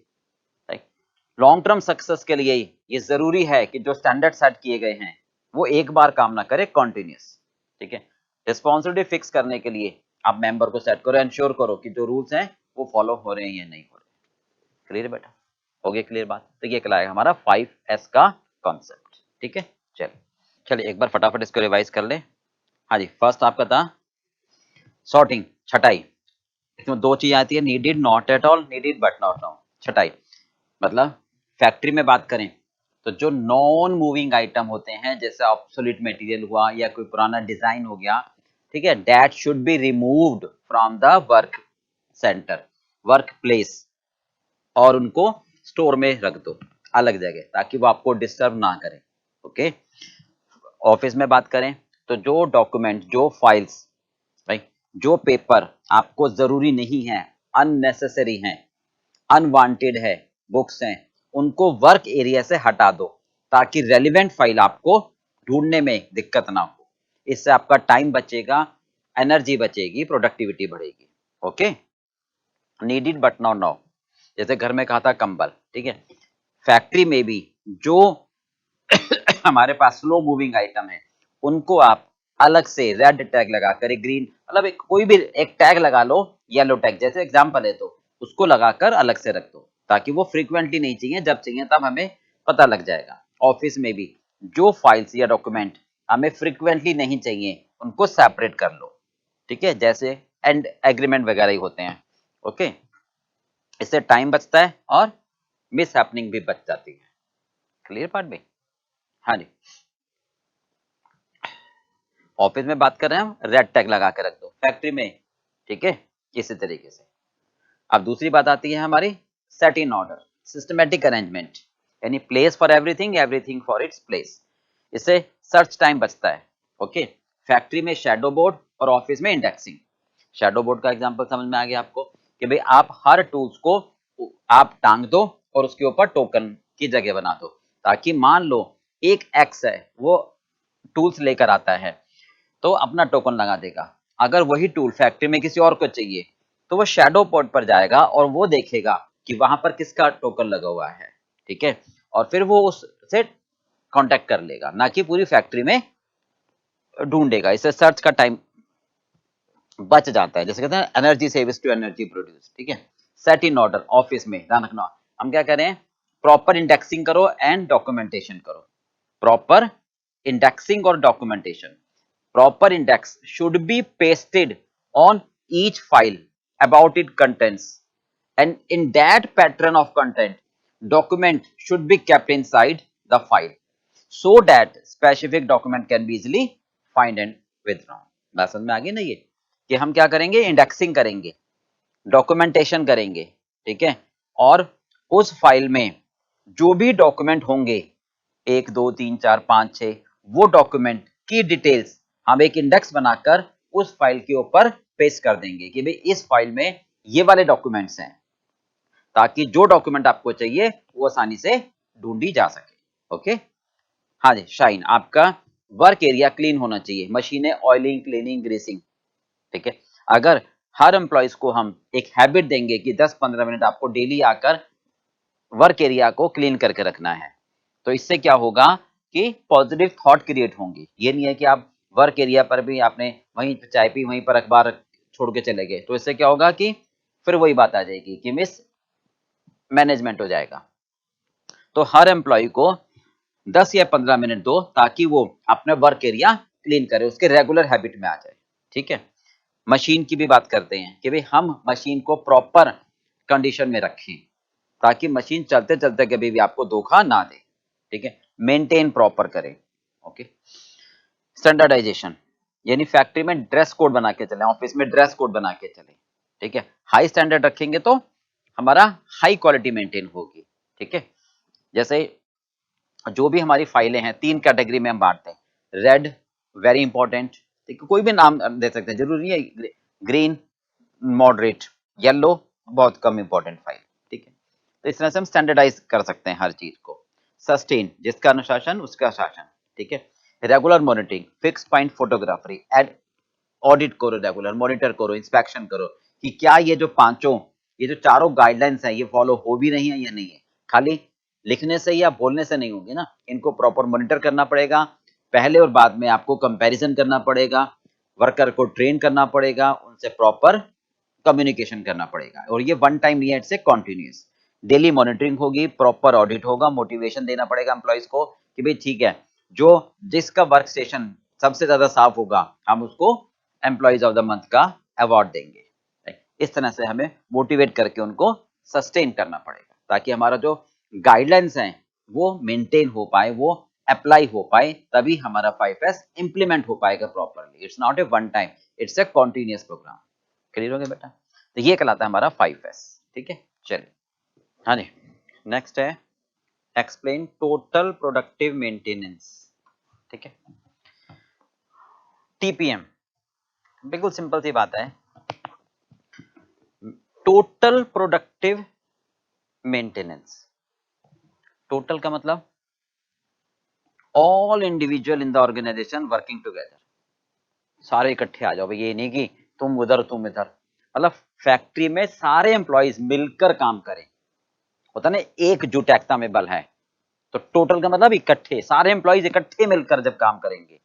प्रोडक्टिव का मतलब production of non defect good unit, जो कस्टमर की आवश्यकताओं को पूरा करे, वो प्रोडक्टिव कहलाएगा। भाई मैंने तो बना दिया सर, ये खराब थोड़ा ना, अच्छा गुड्स, ओ भाई कस्टमर नहीं मांग रहा तो क्या फायदा, तो प्रोडक्टिव वो कहलाएगा।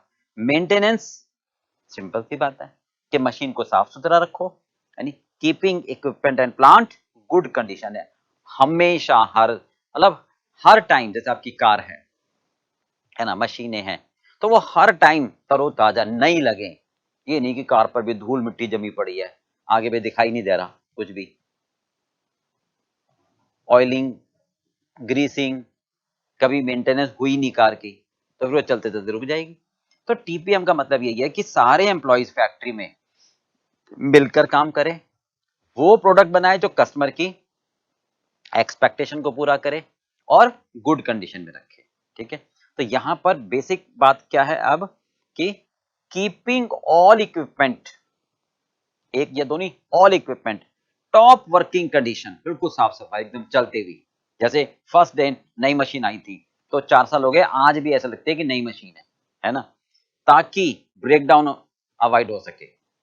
मतलब अगर मशीन को हर रेगुलर इंटरवल पर आप ऑयलिंग, क्लीनिंग, ग्रीसिंग करते रहोगे तो वो मशीन कभी आपको धोखा नहीं देगी। कहते ना इंसान तो कभी भी धोखा दे सकता है, अच्छा रिलेशन रखोगे तो भैया तो मतलब ही हो सकता है, नहीं हर इंसान नहीं, पर एक फितरत है, पर मशीन की ऐसी कोई फितरत नहीं होती। उसको अगर आप समय पर दाना पानी देते रहोगे तो वो चलते चलते रुकने की संभावनाएं ना के बराबर हो जाएंगी, राइट भाई। तो ब्रेकडाउन नहीं होगा, और ब्रेकडाउन होने से प्रोसेस डिले होता है वो नहीं होगा, और फिर एक्सपेक्टेड क्वालिटी गुड्स होगा। तो हम अपनी कैपेसिटी को यूटिलाइज कर पाएंगे और अनशेड्यूल्ड स्टॉपेज नहीं होगा। That is the main point. क्या कहना चाह रहे हैं दोबारा, keeping all machines equipment in top working condition, यानी साफ सफाई, उनकी ऑयलिंग, क्लीनिंग, उनके नट बोल्ट बिल्कुल तैयार हो एकदम, ठीक है, so as to avoid breakdown, यानी चलते चलते ना रुके, और प्रोड्यूस क्वालिटेटिव गुड्स, है ना, ताकि हम उसकी मैक्सिमम कैपेसिटी को यूटिलाइज कर पाए, ताकि वो कभी भी अनशेड्यूल्ड स्टॉपेज ना हो। भाई सोचो, अगर मान लो एक मशीन है, आप उसको ऑयलिंग क्लीनिंग नहीं कर रहे, है ना, तो क्या होगा, बीच में रुक जाएगी। अब बीच में रुकने से क्या होगा, वर्कर खाली बैठेंगे और उसकी कैपेसिटी में यूटिलाइज नहीं कर पाऊंगा। नहीं, या फिर हम जब उसके मशीन ऑयलिंग क्लीनिंग नहीं कर रहे तो जो गुड्स बनेगा वो भी कहीं ना कहीं डिफेक्टिव होगा। तो यही कहना चाह रहे हैं कि हम टॉप वर्किंग कंडीशन में रखें, ठीक है, तो इससे प्रोडक्शन का लॉस कम होगा, राइट, ब्रेक डाउन और मशीन के रुकने से। ये किसने डेवलप किया था, निप्पॉन टेंसो ने, ठीक है। इसमें सभी वर्कर को इन्वॉल्व करते हैं, ये इंश्योर करने के लिए कि इफेक्टिव ऑपरेशन हो पाए प्लांट का। ध्यान से सुनो, अब क्या करें हम, production team also take ownership of maintenance required. इसका मतलब ये, ध्यान से सुनो, प्रोडक्शन टीम जो ऑपरेटर मशीन पर काम कर रहा है, मशीन रुक गई भाई मुझे नहीं पता, बस फोन किया मेंटेनेंस डिपार्टमेंट में कि मशीन खराब हो गया, आगे ठीक कर दो। अब मेंटेनेंस इंजीनियर आ रहा है, वो कहता है अरे सर जी आप देख तो लेते, इसमें तो बस क्या था कि स्विच लूज था, और क्या करना था इसमें बताओ, स्विच लूज था इसलिए वो पावर कट हो गई। इसमें तो बस हल्का सा आपको ये देखना था कि नट बोल्ट टाइट करने थे, इसमें तो बस आपको स्विच देखना था कि इसमें करंट आ रहा है नहीं आ रहा, इतने के लिए आपने मुझे बुला लिया। अब बात समझ रहे हो? तो इसका मतलब ये है कि जो ऑपरेटर है, जो प्रोडक्शन डिपार्टमेंट है, वो भी ऑनरशिप ले, नहीं यार मैं छोटे से काम के लिए अब मैं इंजीनियर को क्यों बुलाऊं, कि ऑफिस में प्रिंटर है, नहीं, अब वो थोड़ा सा कागज उसमें फंस गया, तो ये नहीं है कागज फंस गया चलो भी बैठ जाओ, अब तो वो प्रिंटर निकलेगा, प्रिंट आउट निकलेगा ही नहीं। अब इंजीनियर को बुलाएंगे जो प्रिंटर ठीक करेगा, तो टाइम लगेगा।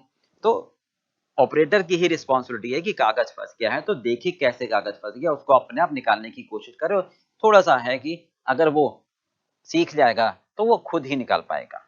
बात समझ में आ गई? तो कॉपरेशन दोनों का चाहिए, या फिर उनसे फोन करके पूछ ले, ये मतलब है। तो मेंटेनेंस टीम और प्रोडक्शन टीम आपस में कोऑर्डिनेट है। तो टोटल प्रोडक्टिव मेंटेनेंस का मीनिंग समझ में आ गया, keeping all equipment in top working condition to avoid break down, so as to avoid down time.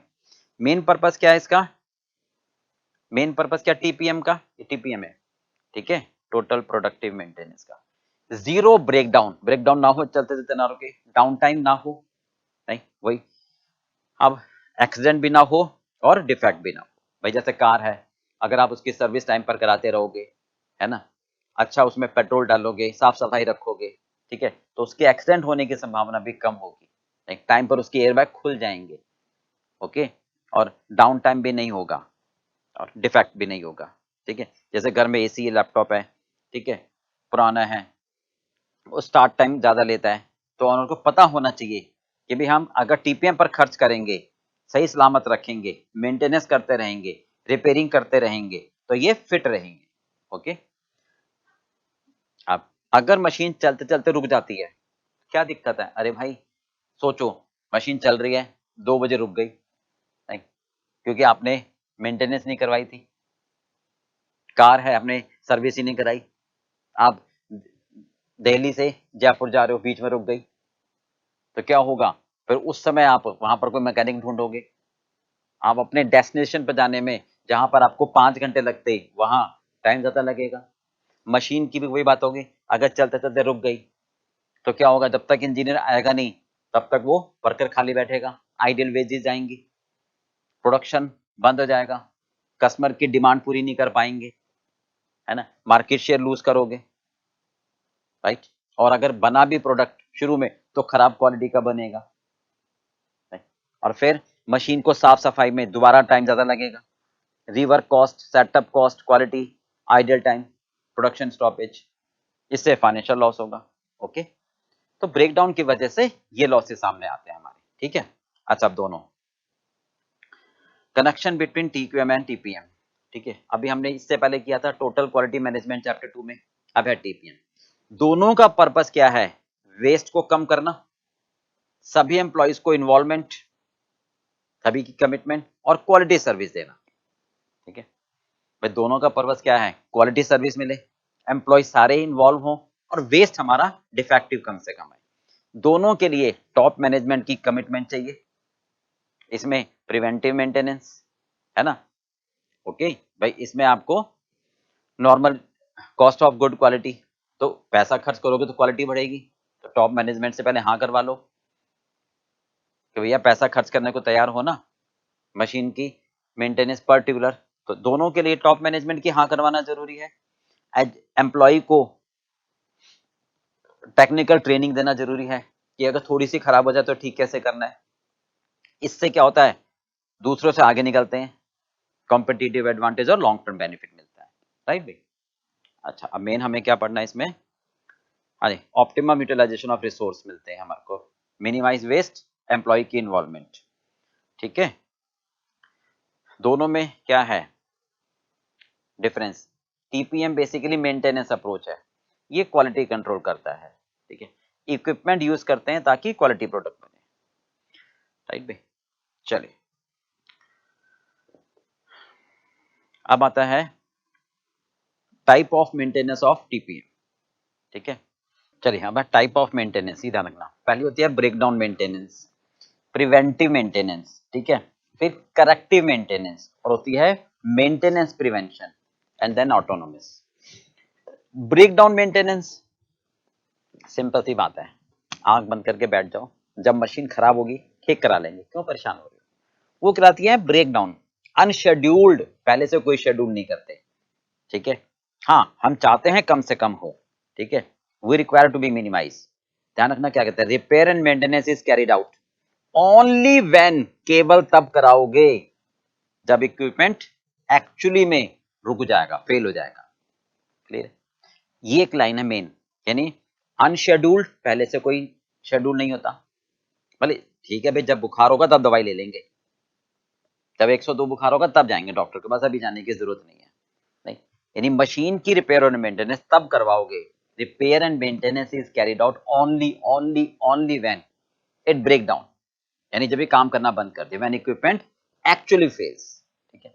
अब ध्यान से, नॉट एडवाइजेबल, ठीक है, it leads to poor quality of production, delay delivery. Sir ये अच्छी बात नहीं है कि आप जब मशीन खराब होगी तब ठीक कराओ, वही बात आ गई ना, जब मशीन खराब होगी तब ठीक कराओगे तो आप, इंजीनियर आएगा ठीक करेगा, 8 घंटे लगेंगे ठीक करने में, 6 घंटे लगेंगे एक दिन, उस टाइम पर लेबर खाली बैठेगी, प्रोडक्शन नहीं होगा, बिकेगा नहीं, कस्टमर को गुड्स देर से मिलेगा, उसका सेटिस्फैक्शन कम होगा, कंप्लेंट ज्यादा आएगी, मार्केट शेयर कम होगा, समझ गए नहीं, डिले डिलीवरी, और फिर जल्दबाजी में खराब भी क्वालिटी दे पाओगे, ठीक है। हाँ हाँ हाँ, एडवाइजेबल है कब, जिसमें फायदा वो कायदा, उन मशीनों पर जिनकी लाइफ लगभग लगभग पूरी हो चुकी है, उनमें इतना पैसा मत लगाओ, उन पर जब खराब हो तब देख लेना, यानी जो रेगुलर नेचर की नहीं है, जैसे पुरानी कार है बहुत कम यूज होती है, तो उस पर रेगुलर मेंटेनेंस कोई सलाह, कोई समझदारी नहीं है, अननेसेसरी वेस्टेज ऑफ मनी। तो जो पुरानी मशीनें हैं जिनकी थ्योरेटिकल लाइफ पूरी हो चुकी है, उन पर एडवाइजेबल नहीं है, ओके, एडवाइजेबल फॉर, हाँ सॉरी, उन पर एडवाइजेबल है कि उस पर हम तब पैसा खर्च करें जब रुक जाए मशीन, नॉर्मल मशीनों पर एडवाइजेबल नहीं है, ओके। तो ब्रेक डाउन का मतलब, when machine actually fails, then repair and services, repair and maintenance to be carried out unscheduled, normally it's not advisable। इससे क्या होता है, प्रोडक्शन रुकता है, डिले होती है डिलीवरी, पर हाँ जो मशीन ऑलरेडी खराब हो चुकी हैं, मतलब खत्म हो चुकी है लाइफ, बस आप उनको चला रहे हैं कि बस 2 4 10 15 दिन जब तक नई मशीन नहीं आती तब तक, तो उस पर इतना मेंटेनेंस का पैसा खर्च मत करो, बोलो क्लियर। अब जैसे घर में एसी है मान लो, अब वो बिल्कुल खराब हो चुका है, तो एसी मैकेनिक आके कहता है सर एक काम करो, इसका कंप्रेसर बदल दो, इसका ये बदल दो, इसमें ये चेंज कर दो, मेंटेनेंस इसकी इतनी ज्यादा हो जाएगी, तो फिर ये अच्छा काम करने लगेगा, अरे भाई इसकी लाइफ पूरी हो चुकी है, अब हम नई मशीन खरीदेंगे, ये तो बस हम थोड़ा टाइम डिवोट कर रहे हैं, तो उस पर ये एडवाइजेबल है कि हम जब खराब होगे तब करा लेंगे।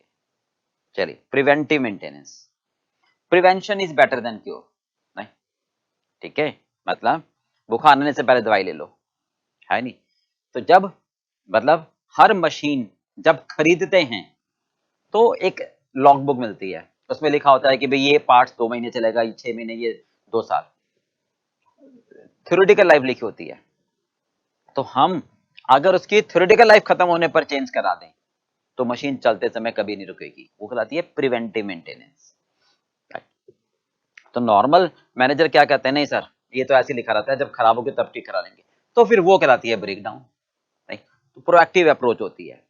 और फिर जब बजट बनाते हो, ठीक है, प्लान कर लेते हो कि मुझे एएमसी लेनी है, मुझे हर हफ्ते इसको ठीक कराना है, हर महीने में, हर क्वार्टर में ये एक्सपेंडिचर मेंटेनेंस पर मुझे खर्च करना है, ठीक है भाई, prevention is better than cure, यानी all parts should be replaced at the expiry of theoretical life instead of actual breakdown.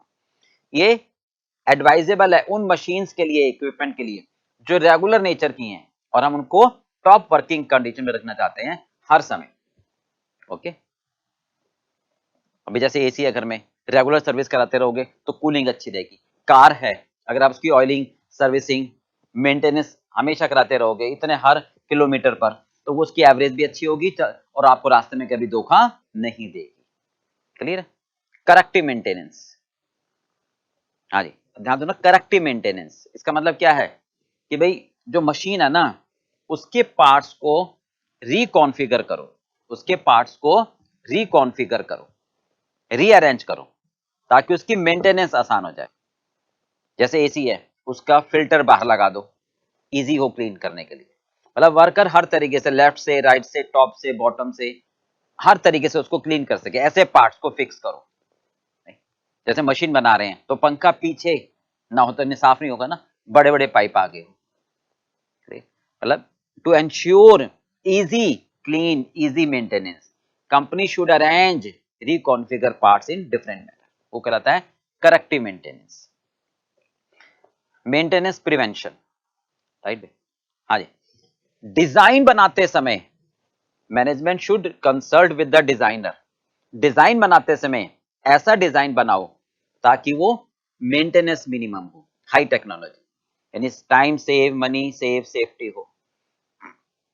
क्योंकि आप देखो ट्रेडिशनल में ना एक मेंटेनेंस बहुत ही हॉरिबल टास्क हुआ करता था, समझ रहे हो? तो अब यहां पर हम क्या बात करना चाह रहे हैं, मेंटेनेंस प्रिवेंशन, यानी ऐसी डिजाइन बनाओ ताकि उसकी मेंटेनेंस पर कोई पैसा खर्च ना हो। जैसे लैपटॉप देखो, उसमें ऑटोमेटिकली फैन पीछे लगा होता है, चिमनी है नहीं, वो उसमें ऑटोमेटिकली ऑटो क्लीन होती रहती है। बात समझ में आ गई?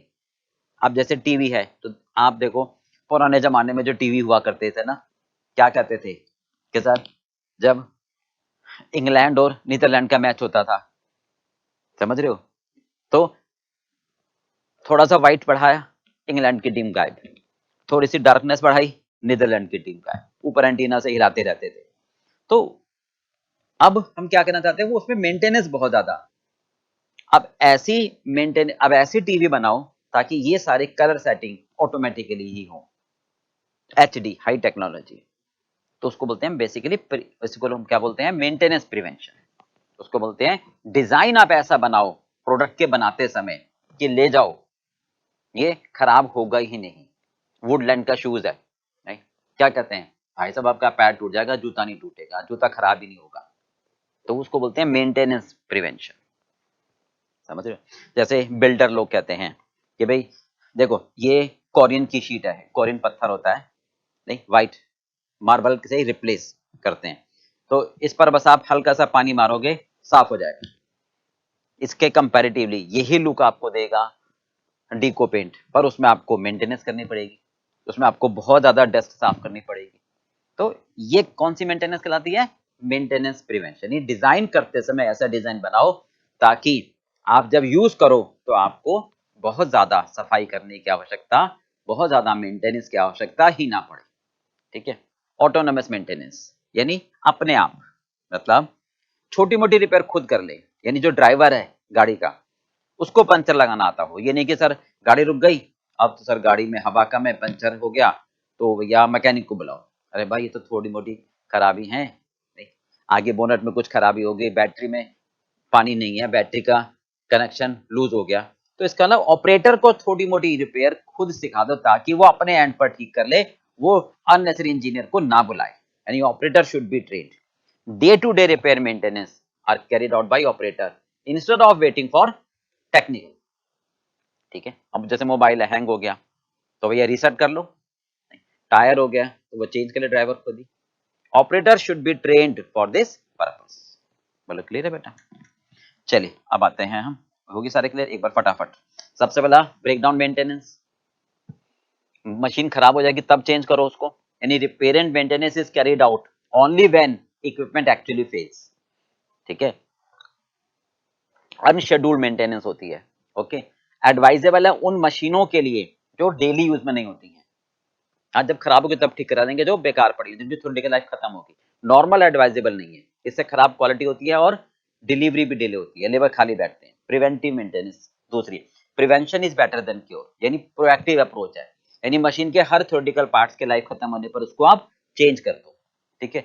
All part should be changed. ठीक है? जब हम बजट बनाते हैं तो हम महीने का, वीकली, फोर्टनाइटली, क्वार्टरली, आप प्लान करके चलते हो कि मुझे इतने समय में इसकी मेंटेनेंस करवानी है। कार है, आप मेंटेन करके चलते हो कि मुझे हर 6 महीने में सर्विस करानी है या इतने किलोमीटर पर सर्विस करानी है। नहीं, तो वो क्या होगा, हर टाइम फ्रेश रहेंगे। करेक्टिव मेंटेनेंस यानी रिकॉन्फ़िगर कर दो, यानी जो पार्ट्स बड़ी पाइपलाइन है उसको आगे कर दो, जो छोटे वाले उनको पीछे कर दो, पंखा आगे लगा दो, ताकि इस तरह से आप पार्ट्स को रिकॉन्फ़िगर करो ताकि वो सफाई आसानी से हो जाए। हाँ जी, समझ ना? करेक्टिव मेंटेनेंस का मतलब रिकॉन्फ़िगर करो पार्ट्स को ताकि सफाई करते समय दिक्कत ना आए। ठीक है। अगला है मेंटेनेंस प्रिवेंशन। इस दोनों में अलग अलग है। डिजाइन ऐसा बनाओ कि सफाई की आवश्यकता ही ना पड़े। ऊपर वाले में क्या है, सफाई आसानी से हो जाए, यहां पर सफाई की आवश्यकता ही ना पड़े। समझ रहे बात को? यानी अब जैसे मैंने बिल्डर का एग्जाम्पल दिया, कोरियन की शीट लगा देते हैं वो, तो वो इजी हो जाता है। एक लैपटॉप है, फ्री मेंटेनेंस, फैन उसमें ऑटोमेटिक लगा हुआ है, चिमनी है, ऑटोमेटिकली क्लीन करते रहते हैं वो। तो ऐसे मशीन बनाओ डिजाइन बनाते समय कि वो फ्री मेंटेनेंस हो। एचडी टेक्नोलॉजी का टीवी हो, ये नहीं कि ऊपर से एंटीना हिलाए चले जा रहे हैं। ठीक है। ऑटोनोमस मेंटेनेंस यानी ऑपरेटर को ट्रेन करके, ऑपरेटर को एजुकेशन, ऑपरेटर को ट्रेनिंग दो ताकि वो छोटी मोटी repair, day to day repair खुद ब खुद कर सके। ओके बेटा, क्लियर? चलिए देखो आगे है 8 पिलर्स ऑफ टीपीएम। क्या मतलब है इसका? टीपीएम की स्ट्रेटेजी 8 बातों पर निर्भर करती है। मतलब आप ये कहते हो ना कि मशीन को टॉप वर्किंग कंडीशन में रखो तो कभी भी आपको धोखा नहीं देगी, है ना? ओ भाई कैसे, मतलब क्या कहना चाहते हो कि भाई हमारी हमारी स्ट्रेटेजी, रणनीति क्या हो, वो बता रहा है। That is 8 pillar of TPM. यानी टीपीएम की जो स्ट्रेटेजी है वो 8 बातों पर निर्भर करती है। ठीक है। इसको हम ध्यान में कैसे रखें? मशीन से रिलेटेड बातें ध्यान में रखें, कस्टमर से रिलेटेड और वर्कर से रिलेटेड। 3 बातें होगी, मशीन, वर्कर, कस्टमर। ठीक है। कस्टमर से रिलेटेड क्या बातें ध्यान में रखें? खुद सोचो, कस्टमर, अरे भाई उसकी सेटिस्फेक्शन, है ना? यानी वो कब सेटिस्फाइड होगा? डिलीवरी टाइम से मिले, क्वालिटी गुड्स मिले, बिल्कुल सिंपल। यानी प्रोड्यूस करो quality goods initially for customer satisfaction, यानी जीरो डिफेक्ट पॉलिसी फॉलो करो। ठीक है। वर्कर से रिलेटेड क्या बातें ध्यान में रखें कि मेरा टीपीएम फॉलो हो जाए? सबसे पहले वर्कर के मन से डर हटाओ, यानी सेफ्टी मेजर्स फॉलो करो, हेल्दी एनवायरनमेंट रखो। ठीक है। Try to achieve zero health damage. जितने भी वर्कर काम कर रहे हैं, ऑपरेटर काम कर रहे हैं मशीन पर, उनके मन से डर हट जाना चाहिए कि एक्सीडेंट होने की संभावना है। फायर फाइटिंग एक्सटिंग्विश अपॉइंट वहां रखो, सारे सेफ्टी मेजर्स फॉलो फॉलो करो, ग्लव्स रखो, फर्स्ट एड बॉक्स रखो। ठीक है। फायर फाइटिंग इक्विपमेंट रखो ताकि कोई भी मिस हैपनिंग ना हो पाए। ठीक है। सारे सेफ्टी मेजर्स फॉलो करो। वर्कर को ट्रेनिंग दो। दो चीजें होती है, ध्यान रखना, ट्रेनिंग और एजुकेशन, फर्क होता है।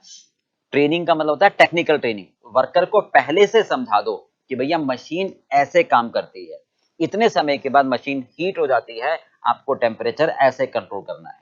टेक्निकल ट्रेनिंग दो, तभी जो आपको चाहिए आप ले पाओगे। एजुकेट करो, सामान्य बातें बताओ नॉर्मल, ताकि वो मोटिवेट हो। तो दोनों चीजें हो गई, एजुकेशन और ट्रेनिंग। ठीक है। वर्कर जो ऑफिस में काम करते हैं, नहीं, उनकी प्रोडक्टिविटी एफिशिएंसी बढ़ानी है। नहीं, जैसे कंप्यूटर सॉफ्टवेयर है जो रिकॉर्ड करता है, मैनेज करता है सारे फैक्ट्री के ऑपरेशंस, लॉग बुक मेंटेन करो।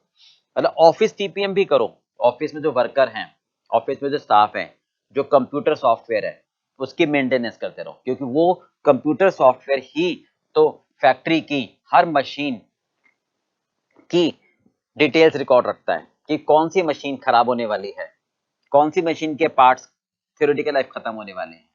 राइट। फोकस्ड करो इंप्रूवमेंट, यानी स्मॉल काइजन कॉस्टिंग लगाओ, तो छोटे छोटे इंप्रूवमेंट करते चले जाओ। यानी मशीन के जो इंप्रूवमेंट आए वो आप धीरे धीरे करते चले जाओ रेगुलर बेसिस पर, तो ये बिग चेंज लेकर आएंगे। ठीक है।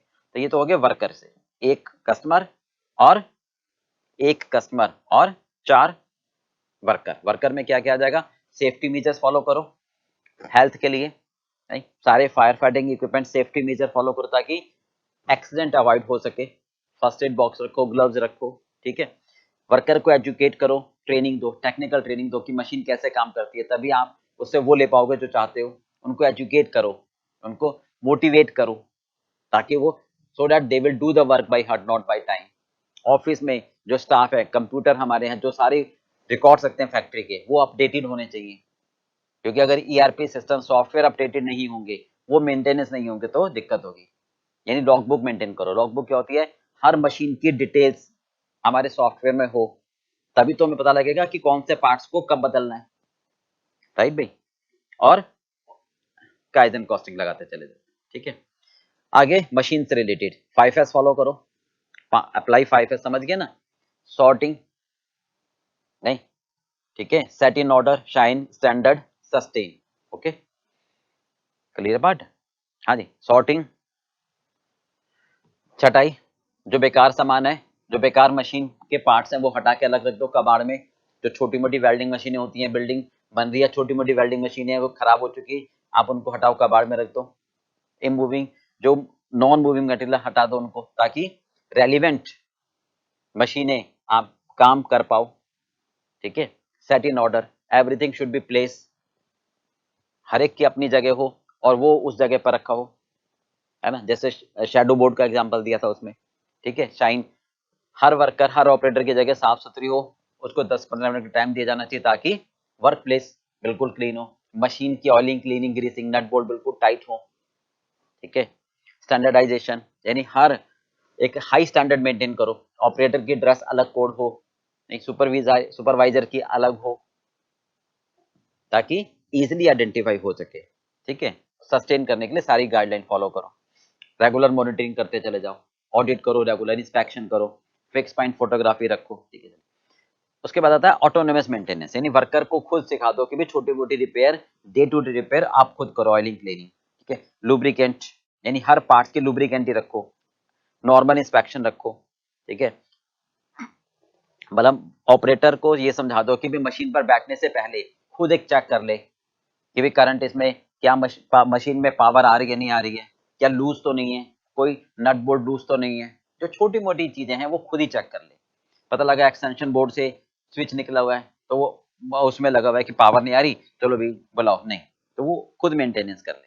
प्लांट मेंटेनेंस, ठीक है, ये पहले बता दिया आपको, इसमें सारी मेंटेनेंस करे, प्रिवेंटिव भी, ब्रेकडाउन भी, ऑटोनोमस भी, करेक्टिव भी, मेंटेनेंस प्रिवेंशन भी। अर्ली मैनेजमेंट, यानी डिजाइन बनाते समय ही डिजाइनर से ऐसे बनवाए ताकि बाद में प्रोसेसिंग टाइम कम से कम लगे। तो ये इन 8 बातों का हमें ध्यान में रखना है, क्लियर बात है। चलिए फटाफट, एक कस्टमर, स्टाफ और मशीन। कस्टमर के लिए क्या, जीरो डिफेक्ट पॉलिसी, यानी कस्टमर इंटॉलरेंस है। अगर कस्टमर के कहोगे खराब होगा तो ले जाना, मैं ठीक कर दूंगा, कहेगा भैया मेरे पास इतना टाइम रह गया, तो कस्टमर के सेटिस्फेक्शन के लिए गुड प्रोडक्ट बनाओ, क्वालिटेटिव प्रोडक्ट बनाओ, जीरो डिफेक्ट प्रोडक्ट दो, उसको ले जाओ, उसको बोलो कि ले जा, खराब ही नहीं होगा। ये टीपीएम का 8 पिलर में से एक पिलर है। स्ट्रेटेजी ऐसी बनाओ एम्प्लॉय के लिए, तो एम्प्लॉय के मन से डर हटाओ, उसके सेफ्टी मेजर्स फॉलो करो, यानी मशीन को हमेशा अच्छी तरह रखो ताकि उसको ये ना लगे कि मशीन चलते चलते खराब हो जाएगी तो मुझे नुकसान होगा। सेफ्टी मेजर्स फॉलो करो, फायर फाइटिंग इक्विपमेंट साथ में रखो, कोई भी मिस हैपनिंग ना हो। काम करते समय कोई मान लो वेल्डिंग का काम कर रहे हैं तो प्रॉपर ग्लव्स, प्रॉपर ग्लासेस, अच्छी क्वालिटी के ग्लासेस उसके सामने हो, आईज पर कोई इफेक्ट ना आए, ठीक है। एम्प्लॉयज के लिए उसको ट्रेनिंग दो, उसको एजुकेशन दो। ट्रेनिंग का मतलब टेक्निकल सिखाओ कि मेरी मशीनें कैसे ऑपरेट करती हैं, तभी आप जो चाहते हो उससे वो ले पाओगे। उसको नॉर्मल एजुकेशन दो ताकि मोटिवेट हो, ठीक है। ऑफिस में ऑफिस टीपीएम, यानी ऑफिस के हर कंप्यूटर अप टू डेट रखो। ये नहीं कि कंप्यूटर बार बार हैंग हो रहा है, सर डाटा उड़ गया तो फिर तो प्रॉब्लम होगी। लॉग बुक मेंटेन करो, ठीक है। Focus improvement, kaizen costing, autonomous हो गए, ऑयलिंग, क्लीनिंग, सारी मेंटेनेंस रखो, 5S फॉलो करो। अर्ली मैनेजमेंट का मतलब मैंने डिजाइन बनाते समय इंजीनियर को ऐसा समझाओ कि भैया जब प्रोडक्ट बनाए तो प्रोसेसिंग टाइम ऑटोमेटिकली कम से कम लगे। These are the 8 pillar of TPM, हो गया क्लियर।